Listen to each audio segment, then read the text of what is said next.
Okay, we're now joined by Robert from Shattered Sun. How are you, Rob? Pretty good. What's going on? Oh man, it's gearing up for that big summer. You know, Mayhem Warped Tour. It's all in full gear. All the festivals are happening. First of all, tell us a little bit about how the band got together, because I know you're from Texas. I know your brother's in the band, but give us a little idea. You know, coming up, at what age you started playing music? Who were your heroes, and how did you come to, you know, put this band Shattered Sun together? Well, I actually got my first drum set. I believe I was in maybe 3rd grade. I saw that movie, That Thing You Do, with Tom Hanks and Steve Zahn and Thomas Everett Scott. Sure. And I remember begging my parents that, hey, I want a drum set. Like, you know, I want to play like that guy. And after begging, you know, they finally got me one. And you know, I started playing for a little bit, but then my parents started complaining about how loud it was in the house, so I kind of dropped it for about maybe 13, 14 years. And until recently, well, not recently, I would say about 2007, the guys, they, you know, formed Shattered Sun at the time, but it was in its infancy at the time. They were just playing, you know, a few shows here and there. And at the time, I was playing guitar. And the guys, they actually lost their drummer. And I had a lot of friends that were actually really, really great drummers from the area. And you know, we used to jam out. I play guitar, they play drums, and every once in a while I'd get on their kit because they would leave it at my house and just, you know, mess around on it. And I was like, hey, I'll try out for drums, so why not? So just from one day to the next, I just scored a Pearl export kit from one of my old buddies, and then tried out for the band. And luckily they said, hey, well, the guy knows the song, so might as well just keep him in it. So you actually joined the band before your brother? Oh yeah. Okay. Because I joined the band in 2007. We played, you know, we did a few runs here and there. We did, I believe, 2 small tours, mainly just a little West Coast, play like 2 shows in California and then head back and then, you know, call it a day. But we did that for a while. But then we were young, so we decided, like, hey, let's just get smashed every day and, you know, party it up. So that kind of led to a downfall between us, and I actually left the band in 2010 to go to school for audio engineering. And you know, did that, and then, you know, all of us kind of lost connection from each other and all that stuff. And then I got a hold of Marcus, and he was saying if I ever move back, if I want to start jamming out again. I was like, yeah, sure, but I don't want to do shows. I just want to do straight up studio stuff just for fun, because I would get tired of the whole lugging around my kit kind of stuff. And he understood, so I moved back from, because I was living in Nashville at the time. I moved back from Nashville, and we just, you know, got together, started and made like some little demos here and there, and then next thing you know, we recruited at the time. Well, I'm totally jumping from here and there. There's so much stuff. Because it was Daniel, Marcus, and myself. Like, we're the original members from back before we had our first split. Yeah. And during our split, Marcus, he was in another band with Joseph, our bass player. So that band broke up, and then we recruited Joseph to play bass for us. So, you know, that was going down. And then my brother at the time, well, still my brother, he wanted to be in the band really, really bad, and he was having a American Head Charge, you know, phase going on. So he just started off just doing samples, you know, your bass drops, your little samples here and there in between the music and all that stuff. So, you know, we had him do that. So that's how he actually joined the band. And you know, we started being a little bit more serious this time, because, you know, we saw how we kind of messed up last time with all the partying and all that other good stuff. So we started, you know, taking things more seriously, and then we bought onto a tour with Spineshank back in 2013, I believe, 2012, 2013. And we became good friends with Mike Sarkeesian, the guitarist of Spineshank, who, after the tour, we were going to record our album Hope Within Hatred, and he actually helped out with some pre-pro on that. So he came down, we worked on all that stuff, and then we were just saying that, if he has any connections in the industry, like shop us to labels, shop us to, anything, like help us out in any way. So we recorded Hope Within Hatred, and I believe the Ultimatum first, and then we sent it to Mike, and from there, Mike just said, best bet, go for management. You don't want to, or a PR deal. You don't want to jump straight into the label. You guys have no pull with anything, so try to get, baby steps. Do it like this, so that way, you get yourself out there, and then you have more credibility amongst labels.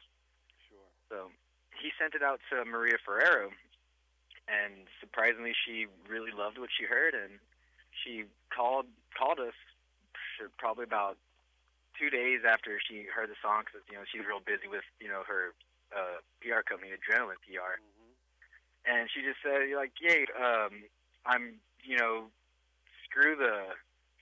So I'm trying to clean this one up. So screw the PR deal. It's like you guys have management. They're like, no, we really don't have anything at all. And so she said, well, I'm getting a management company together with John Zazula, the guy who founded Metallica and Anthrax, and then Chuck Billy from Testament. And so it's like we heard about that, and we were just like, oh man, we gotta jump on that one. Sounds pretty cool. So we ended up talking to Chuck, Maria, and John, and they flew down to Corpus one weekend in February of 2014, and we were just all hanging out. We actually performed for them, just us with just them in the room, and had a little barbecue, little mixer thing for them going on, and we just all hit it off and signed contracts right then and there, and then that's how we got with Breaking Bands. And shortly after that, they just started shopping us out to labels, and then we ended up being able to luck out, with Victory Records, because they came in the picture shortly after we signed with management, but then we wanted to wait a little bit so that way, see what other offers, came in, and about 8 months, went by, and we said, you know what, Victory seemed like they were, that they had the bigger picture in mind, that they didn't want us just to be this one band, this one small band on the big label. They wanted, they had, higher expectations for us. So we decided to go to Victory, talk to them, and, they're all a great team over there. So we drove out there, met up with them, and hung out, signed the contracts, and that's how we got, set with Victory right there. Well, there's certainly a lot of great people involved, in your team, and that's a really smart way to do it. I was at that whiskey show you did we did an interview over at the hotel there on Sunset last year. So the Grafton? Yeah, the Grafton. Out by the pool, man. How does it feel at that point to be able to come back to Hollywood rather than just driving out here on your own and having Chuck Billy with you and having a team like Johnny Z and Adrenaline behind you, and starting to really chart a course for you?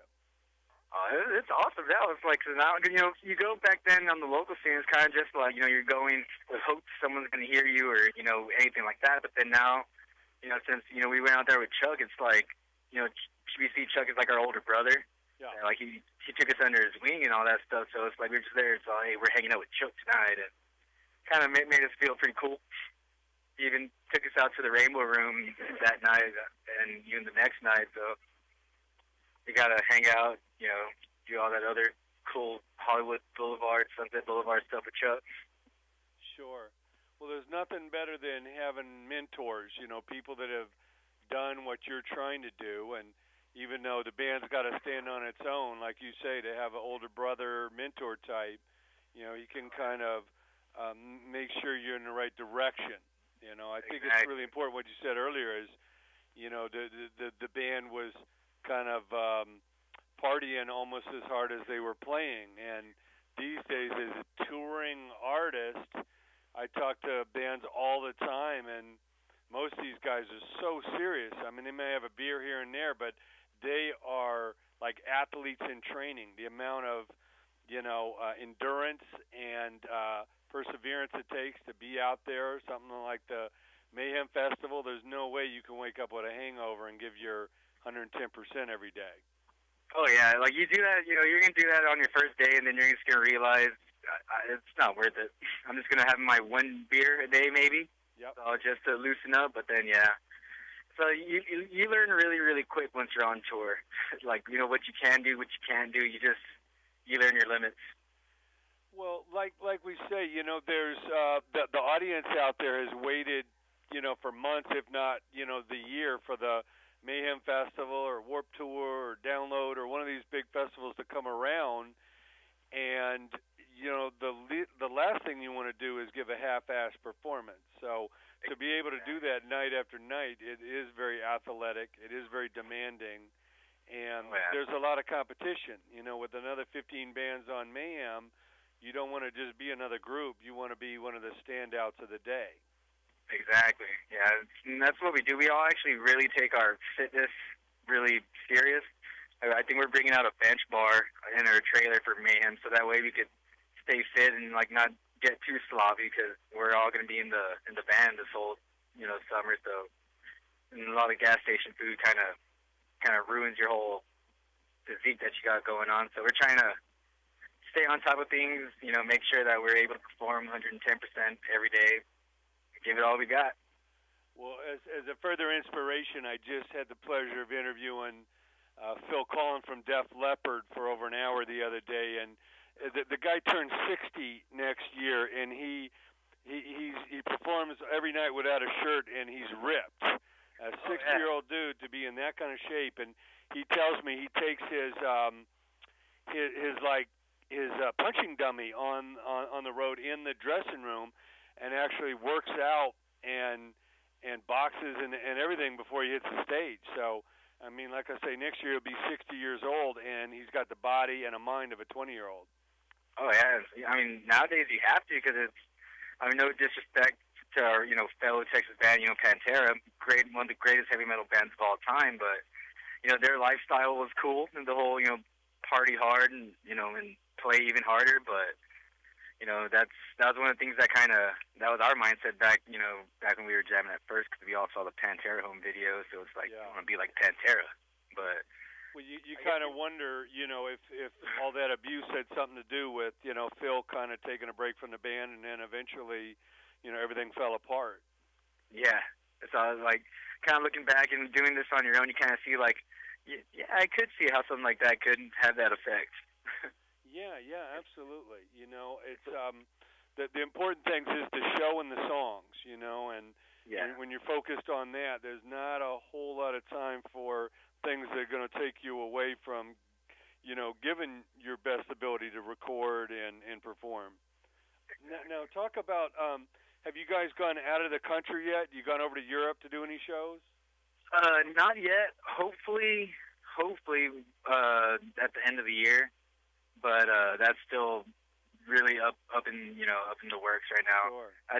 I guess the most out of country then we played in Toronto on this Dark Roots of Thrash, and that's probably about it. That's our only over out of the country experience. But it's pretty fun. Well, the Canadians are pretty close to us, but has Chuck given you any advice yet, or maybe that's coming once you have the dates? When you go to Germany and England and France and Italy, it's he'll probably give you some pointers on how to deal with the local cultures, Oh, yeah. That, I've been watching all of that No Reservations with Anthony Bourdain. Yeah. And he just travels to all these different countries, so I'm like, he might be, traveling there to play some shows, so I might as well see what, the area has to offer and how it is. Yeah, it's just so important to, have something to bring to that local culture rather than just your music. If you learn a few words if your vocalist learns a few words in their language and just greets them, I mean, the audiences are so appreciative of the fact that you really care something about their country rather than just coming in and trying to take their money away. Yeah, exactly. Well, tell us a little bit about the making of this new record. What the process was like after having recorded before. What did you guys do different now that you knew that the stakes were higher? Hope within hatred. What was that process like? Well, before we went into the studio, we went into the studio before we had management and all that stuff. But we were already at that age where everyone was, they had their relationships, everyone had their full-time jobs, and they had their house payments and all that stuff. So it was like, let's give this, one more year and just like really hit it hard, like go all out. Like we're gonna make an album, we're gonna make the best album we can make. Like let's, not hold anything back. Like let's, go 150% on this one. Yeah. So that was the mindset we went into. It was almost as like an all or nothing kind of thing. So just, fourth down, 10 yards to go to the touchdown, till you, for the winning, for the Super Bowl kind of thing. And it's like, that's how we looked at it, recording the album. And we went in with Robert Beltran, when we did our Confessions EP with him about a year and a half, 2 years before Hope Within Hatred. And he was on the same page with us because, he recorded that one and he watched us grow. He saw that, we want to do the tour and stuff, that he saw we were hungry. So he took a, real liking to us, and we actually became really good friends with him. So, Daniel, our guitarist, and myself, we would always bounce back song ideas. He'd record it, send it to me, and then I'll put drums on it and send it back, and then kind of just go off something like that. And then once we kind of get a decent little skeleton, we would send it out to Robert Beltran, and he'd give his input, and it's just so much emailing, going back and forth. And actually, whenever we recorded this album, he scored, the day before we went to the studio, he scored I believe it was like a $4,000 kit just for this album. Because he's all like, we're gonna go all out. This is our last big attempt. Like let's go all out. So he scored me a vintage Yamaha recording custom for the for the drum tracking, and beautiful kit, sounds amazing. And he got that, and we just after that, like this guy he went out and did this for for me to be on drums, I better put out. So, and himself, he's a fellow drummer as well. So, me and him, we would always bounce back ideas back and forth about this fill sounds cool here. Excuse me. That fill sounds cool there, or whatever. And so him and myself, we were real hands-on when it came down to all the drum tracking. And then, shortly, our guitarist came in, and we would all just hang out there, even whenever, no one else was recording. Like, it was tracking guitars, but the whole band would be there just hanging out. Like, we're going to do a barbecue, so that way whenever they're done tracking guitar, we all have something to eat. We're just making it, like, the friendliest, funnest environment, so that way you don't get that bad of studio brains at the end of the day. Right. And then, just spend a lot of time working on it because, like I said earlier, this is a form management label, so we all have our full-time jobs, and, it took, I believe, Marcus about 4 or 5 months to finish his vocal tracks just based off the fact that he'd have to get out of work and then drive all the way to Corpus where we're from, which is only 45 minutes, but, you go into work at 6 in the morning every day and get out at 5:30 and go home, eat something real quick, and then take a shower, then head to the studio and repeat doing that every day. It takes a toll on you after a while. But he was able to, pull through with it, and him and Robert Beltran, they worked tirelessly on the vocal patterns and all that other good stuff on that album as well. And, I just, felt, we all felt after it was recorded, all said and done, that we finally made ourselves a product that we're happy with. Like, I didn't listen back and say, man, I should have played drums, different drum part right there. Everyone was happy with the product we came out with, just based off the fact that this was supposedly supposed to be our last effort. So we just gave it our all. Yeah. And talk about Mayhem. This event has really become like the new Ozfest. The heaviest bands with major production, and the big traveling circus about to roll out with Slayer, King Diamond, Hell Yeah, speaking of Pantera, and Devil Wears Prada, and some really great heavy bands. What does it mean to you guys to be able to have this opportunity, and how are you personally, preparing to be all that you can be on this tour? It means the world to us because, myself, my brother, and Marcus, our first concert was Ozfest 2001 with, I think that year is Black Sabbath, Marilyn Manson, and Slipknot headlining on that one. So it's like, remember the old Ozfest days, and then since that, died out, the Sounds of the Underground for a couple of years, and that died out, and then Mayhem just came along, and it's been holding together real strong. So it's that prestigious new summer festival that, goes along with all this stuff. And, we got the news that we're going to be able to be on Mayhem this summer, and it was like literally like the best news we ever heard in our lives, because this is the thing that we've always wanted, like growing up, doing the whole summer festival stuff. I'd be at home watching the Mayhem videos that they upload on YouTube, just how their summer's going and all that stuff, and it's like, man, I want to do that. And then you get that email saying, yeah, you guys are confirmed for Mayhem this year, and it's like, whoa, so it's actually happening now. Sure. Well, are there any bands in particular you're most excited to be able to watch every night? Slayer, for sure, because we're really good friends with Gary Holt after the whole Exodus tour, and and Slayer too. And then Die Hard is Murder. I'm actually really excited to hang out with those guys. Those guys seem like they're pretty fun to party with. Sister Sin, our label mates. Hell Yeah, of course.